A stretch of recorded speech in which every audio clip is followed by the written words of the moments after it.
Hi, it's time for one of James' Video Diary entry for the day. Today is December 13th, 2025. And I'm a lucky man. I've been quite lucky today. Seen a lot of pretty girls. Got a good deal on some new shoes. My shoes were. And I was needing a new pair. I got a decent pair from a store that had my size. Amazingly. Been thinking a lot about relationships here of late and how they're transactional, and how a lot of these relationships, at least romantic ones, all seem like their money is their money and my money is our money, and I have to fund their delulu, and when I can't fund my own, I've had in a lot of relationships lately. Latest one was chasing a widow, and I tried to get a payout. Now I want sex, I know I do. I know I need to start the road, and she just simply won't go that far. She won't even start the road. I mean, I told her, hey, look, you're still alive.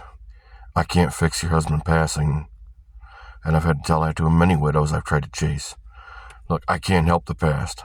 I can only look at the present and try to help build us a future. Now, I want to build a future because I know I'm going to be alive. The Lord, after 23 attempts on my part to rage quit, just simply won't let me there. I have to pay for the consequences of the things I did. Not always fun. Makes life harder. Leads to grippy sock vacations. Not something I'm particularly interested in. I'm here trying to build forward. And I am seeing some progress, but I'm not seeing a lot. And the pieces are, I don't know. Maybe I'm on the verge of something, because a lot of things have lately just kind of fell apart. And they are starting to turn, but it's a lot of mess. I've got myself almost dug out of debt. I'm trying to find a partner, and not one that reads the conventional script. Not one that says mine is more important because I'm afraid of crying for a couple of days, because my emotions are crap. One that says, yeah, I get why you want your way. Your way is to protect me, and to protect us, and to protect yourself from having to live with the consequences of what you would do to me. When the dam breaks, I've been lucky it hasn't broken thus far. And when it does break, though, these things happen. And when they do, I'm going to have to live with it. It was the nightmares for the worst part of my life.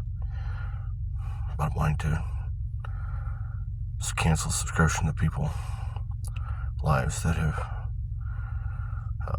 wronged me, horrifically wronged me. Make deals they can't cover, and then they cry about the consequences. Well, I only wanted to cover the consequences I chose to want. Life ain't that way, man. You made a deal. When you don't cover your end, and I call you on it, you cry bitch about the consequences. Come on, adult up. Stop acting like a child. Adults look at things we don't want to look at. We have to deal with the consequences of horrific problems. Whether it's, in my instance, whether it's truck driving problems, whether it's industrial accidents, and 85% of them are preventable. Not 100%, but 85% are. You shouldn't have stuck your hand in the machine. You knew it. It's part of the safety program, and you freaking did it anyway. It's about the Brothers Grimm training method, not the participation trophy certification method for like fork trucks. I mean, I've had both, and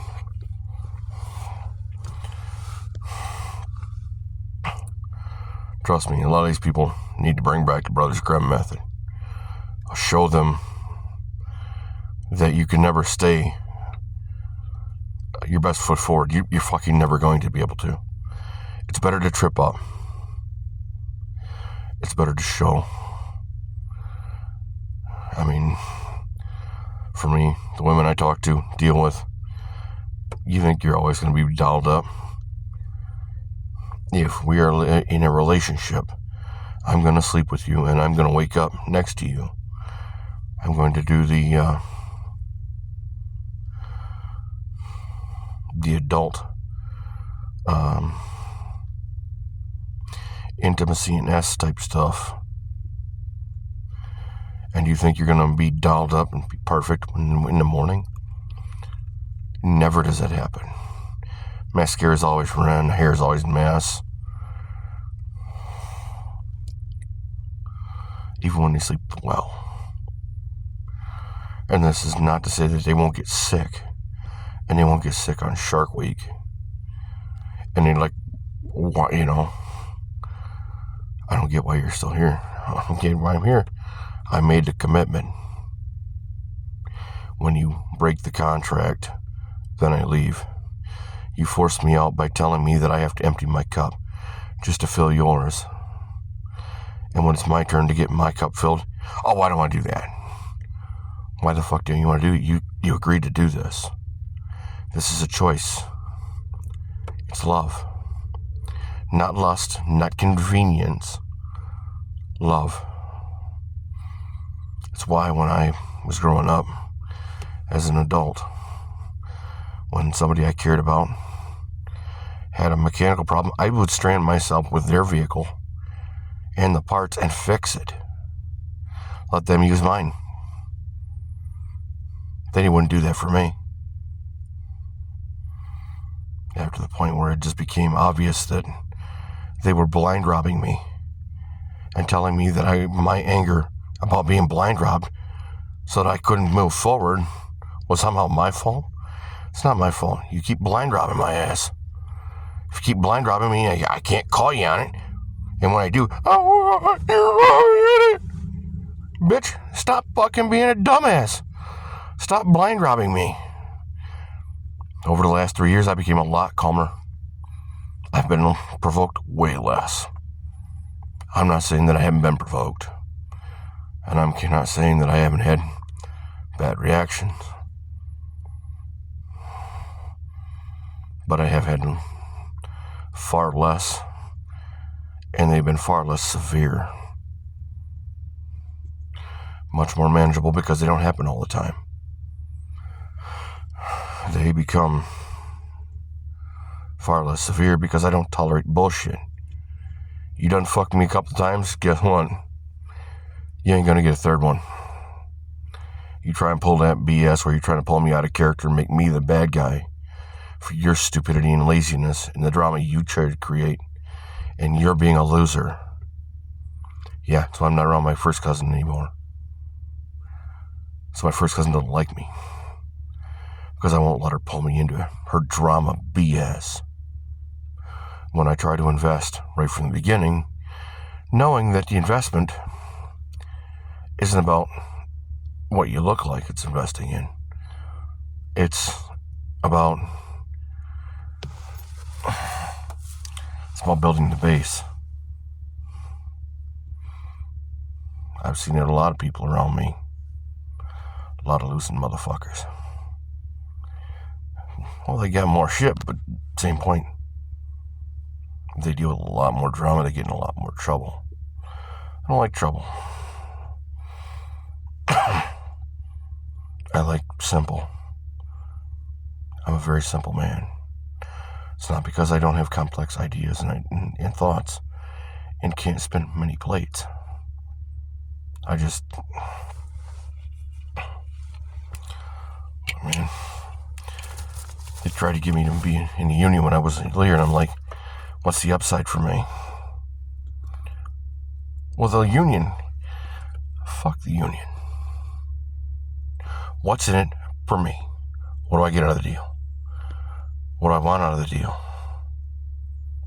Same thing when I was offered leadership. I'm like, I don't want leadership. You're only going to offer a quarter.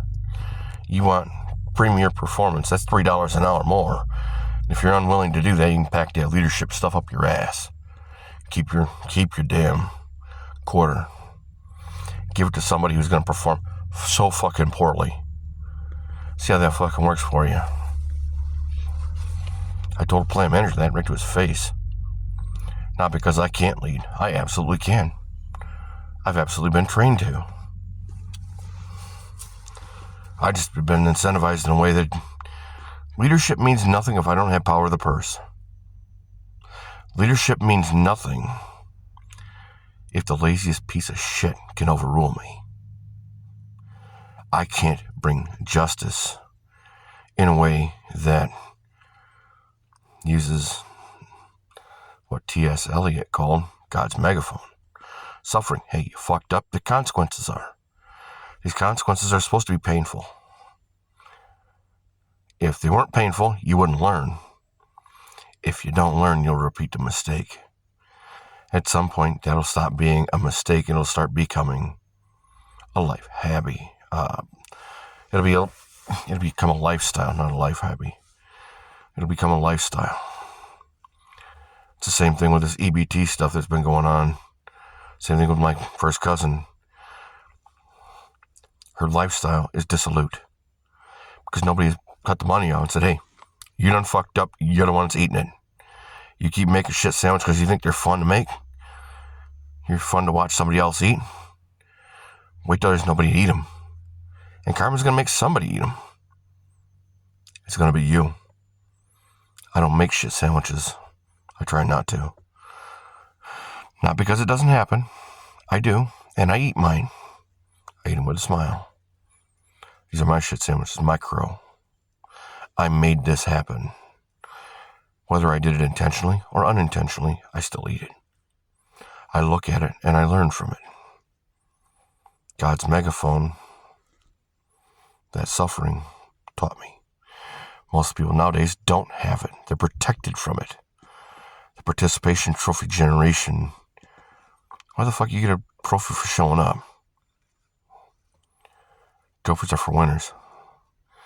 If you don't get a trophy in the track and field, maybe you get it in academics.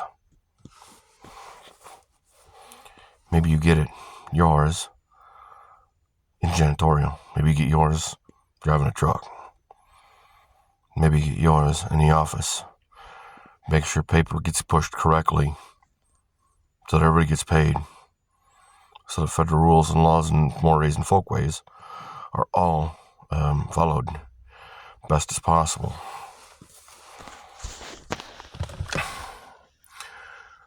We don't have people draining the abundance we built over many generations. And I see it. Here in the U.S., we're losing our own self-governance because we're bringing in foreigners, and the foreigners are happy to drain the abundance. They're happy to govern us. I just don't want to do it because for me, there's never been an upside. They give me just enough to train me to do it. They don't give me the upside when I ask for it. I don't get the perks and bennies, and they stop me. Well, fuck, if you're going to penalize me for being a leader, for wanting the perks and bennies and the trappings of leadership, you want me for the responsibility part, for the nasty shit parts. When it comes to the good stuff, you can't do it. Even Dennis Schramm, the guy who tried to sell me his business, wouldn't step away when he needed to. I needed trappings. I need what I ask for. It's one of the things about being a boss. You ask for something, you get it. 99 times out of 100, you get it. Not every time. In a relationship, you don't always get what you want. But in the beginning, if you want to create a stable base, the guy who's making the money, the guy that's providing the protection, if he wants you to date him in the middle of ordinary life, because extraordinary stuff you're not going to be able to keep up with, and he knows it. And you know it.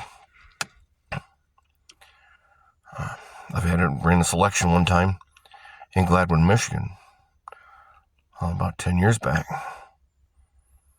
140 women in there, all the most likely to succeed. Every single woman within 30 miles of Gladwin City. I walked away with none. They all had the idea, I'm not going to make Doomy clothes on. I'm the best of the best of the best. He can choose me because I'm the prettiest. If one of them, even one, would have walked up and looked around, peeked her head up and said, we're all in our Doomy clothes. We all look like women. We're all sitting in groups of 5, 4, 5, 10. He's alone. Fastest way to get him is to step away from the crowd. Walk over, give him a hug, give him a peck on the cheek, slip my phone number in his ass pocket with my hand, quietly spank him playfully, and then just simply fucking walk away. Mic drop. Mic drop. And you play it over and over in your head. You're looking at 140 women. They're all the most likely to succeed. All these candidates could easily succeed. None of them do, though. Over the last 30 years, I've been offered probably 600 times different candidates. The 5 that have become my girlfriends or sex partners. They stepped up for a little bit. They literally couldn't cover their own words, though. Their words and their actions did not align. They say, oh, I have your back. Bullshit, you have my back. You have someone else's back. How do I know? Because if you'd had my back, the person you would say you didn't have their back would have been gone that night. Would never have returned. And I'd still be by your side. That for me was the turning point. Donna Marie Burkett. The only woman I've ever had in my bed since Leola Jean Richardson when I was 17. Every other time has been somewhere else. It has been on a floor or in a car. It has never been in my bed. Sometimes that's one of the dead things. I only went where I wanted. It's never in your bedroom. Look, I'm going to let you fuck me. It's not going to matter if you do it in your bedroom, in the car, in the middle of Madison Square Garden. Not going to make any fucking difference. If that's what you want, there's nothing in your bedroom that's overtly going to hurt me. You're not going to overtly hurt me. You're 100% trying to build a stable relationship. You're wanting to do this on a regular basis, not a one-shot deal. You don't want to pay for it. Not because you can't and not because you haven't, but because when you get in a stable position, there'll be people around you. Children will be around you. You'll be one of the old men that teach the children whittling, and you'll teach them the trade craft of the things you've learned over the life you lived. Teach them mechanical, whether it's plumbing or electrical or automotive or all three, or simply how machines work.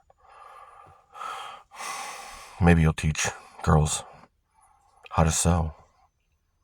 I don't sew very well, yet I still know how to sew. When I was in middle school, I was the only boy that volunteered. The only reason I volunteered, it wasn't because of what I said. Because, it's going to be all girls. No, it's because the only thing I didn't tell them, I didn't have access to. I didn't get access to the sewing machine. I didn't get access to the stove. I didn't get access to the vacuum cleaner unless it was broke. Then it was my job to fix it. You know, I had access to all the tools and welders and torches and sockets and wrenches and shit. So I didn't need any of that. That's why I didn't take shop. That's why I could excel at shop, even though 85, almost 90% of the time, I was helping somebody else. I hardly did anything.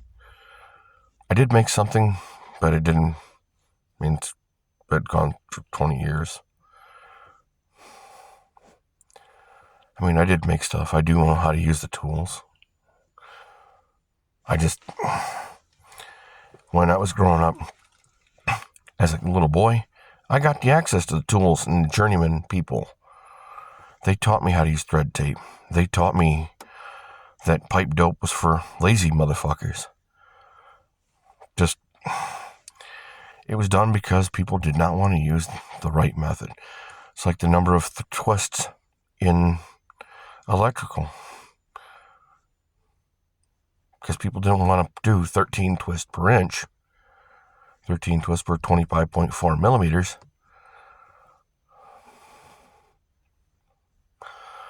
I mean, really. That's why they had to make it simpler, make it easier, make push connections in solid state wiring versus the automotive. Automotive does that just because it's way easier to deal with the fiber wiring that way. Doing telephone wiring, same thing. Plumbing. Can you make a bunch of systems that generally weren't supposed to be together? Oh, hell yeah.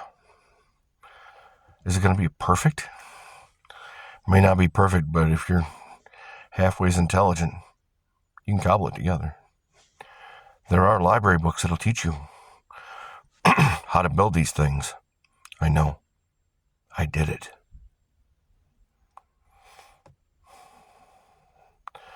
The things on a relationship, it's all touchy-feely. Woohoo. Dude, you can't be touchy-feely about that shit. It's got to be choices. It's all like cheating. Cheating is a choice. I came real close only one time in my entire life. The woman I was with at the time was a hemiplegic in a wheelchair with a lazy eye. Almost double my age. But that was one of the girlfriend that stepped up and did the job. She cheated on me, otherwise I'd still be with her. The wheelchair was a bitch. The parking was cool, though. I mean, deal with all these people to say, well, I woulda, coulda, shoulda, but I didn't. And that's why I'm there. Or they look at you funny when they open up to who they were with and realize, yeah, that motherfucker saved my marriage by not taking me, by rejecting me. By teacher had a couple of them that way, called me a loser for not accepting, and I'm like, look, man, I'm at work. I got other things to do. And yeah, you're pretty, but you're a 4-time loser and you're married. And by 4-time loser, I mean you have 4 children and you're married and you're a professional person. And if all it takes is to say you're pretty constantly, seriously, as an adult, that's sad. As an adult, it's sad for me to sort through the losers. And it's not because I haven't missed a couple of winners. I have. And even I make mistakes. Don't think for 1 minute that I'm trying to portray myself as infallible. I failed with Andrea Shea over almost 25 years ago. Hey, I made a mistake. I didn't show up. I missed my window. And that was my fault directly. I chose not to ask for help. I made a mistake. Horrific one. And that's something I have to live with. Given the number of losers, I mean, I've had to tell women, I don't think that you're wrong. What I'm saying is I love you enough not to waste your time. And if you think you're going to change my mind on a subject, this is one subject you're not going to change my mind on. And it could easily be a relationship ender. And do you really want to waste your time and effort and energy when you can put it into somebody who's actually going to do the things you need and fulfill that need in a way that would be conducive to a happy life happens. I'm not afraid of making a $1 billion deal. That's probably all I got left in my life. I don't think I'll be able to do it, though. I don't think a winner will step up. I think 100 fucking losers will just say, I want you to empty your cup to fill mine. And when it's your turn, I'll turn a blind eye and say, I'm not ready. I don't want, I got so much shit in my life. I want you to control me. Yeah, I don't want to control you. I want you to control you. Just like I don't want you to control me. I don't want to do anything to you that would cause you to want to kill me, poison me, cheat on me. I don't want to cheat on you or to do anything horrific that would make the Algerians go, wow, I didn't know you could do that. We're the masters of torture, and we didn't know that that was even a possibility. That's going in the Geneva suggestion box. And yeah, those are the things I look at when I look at a relationship. What is your way? Why are you single? I'm single because I don't want to hurt anyone. Because I don't want to be driven to the point where the dam breaks. Because when it does break, I have to live with that. And all the horrific things that I could. And, you train yourself as a soldier. When you're a kid, you try to train yourself to be doing that. As a hunter, as somebody who can process animals for food. Medical field will say the same thing. A lot of the procedures are very, very similar. The difference is the animal that you're trying to work on is someone you want to live. You're not trying to process them for food. Not that you couldn't. Just fine line. I pray to God. This is a bit heavy, and I'm sorry. I really apologize. I hate to say I'm sorry. I've just heard it too much. I apologize. Thank you for staying this long. It's been a long one. Be good and be well.